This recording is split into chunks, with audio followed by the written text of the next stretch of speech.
Cette capsule vous est présentée par Evo Retro, marque cool d'accessoires de jeux vidéo et de protecteurs pour mettre en valeur vos collections de figurines Funko Pop ou cartes Pokémon, ainsi que par la boutique Maixu pour vos peluches et articles décoratifs geek.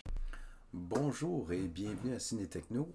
Je me nomme Clifford Matthews et voici ma critique pour Destroy All Humans 2.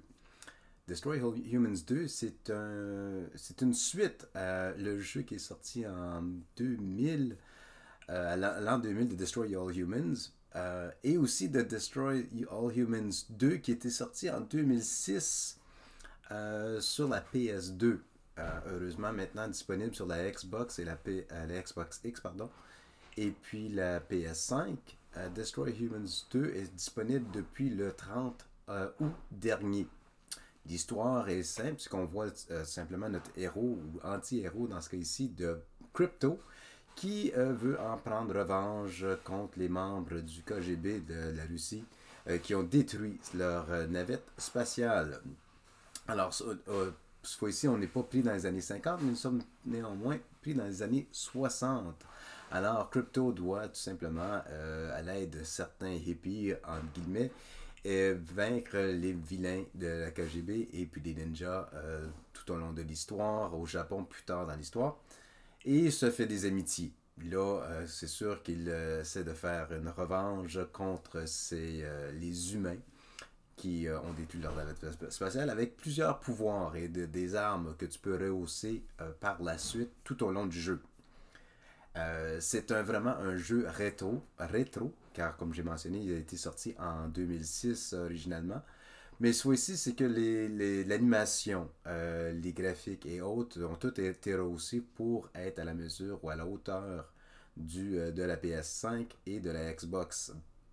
Les images, la qualité d'image et tout est spectaculaire. Ben, spectaculaire, c'est très bien. C'est un ajout qui a été vraiment accepté là, de ma part, que j'ai vraiment apprécié.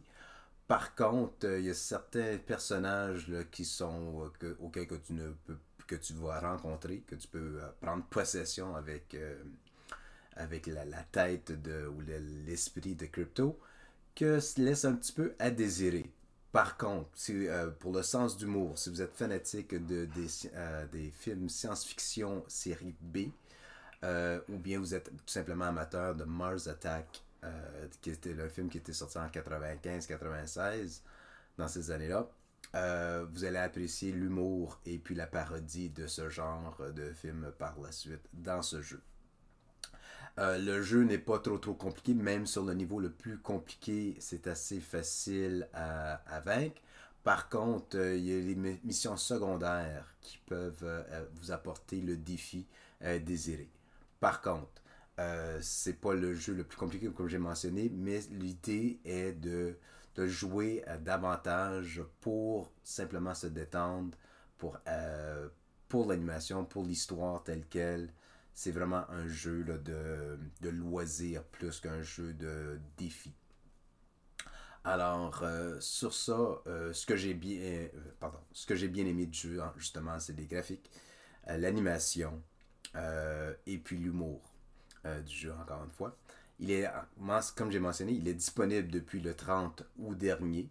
Alors, n'hésitez pas à l'essayer. Et puis, mon nom c'est Clifford Matthews. Et puis, je vous souhaite une belle journée. Merci. Au revoir.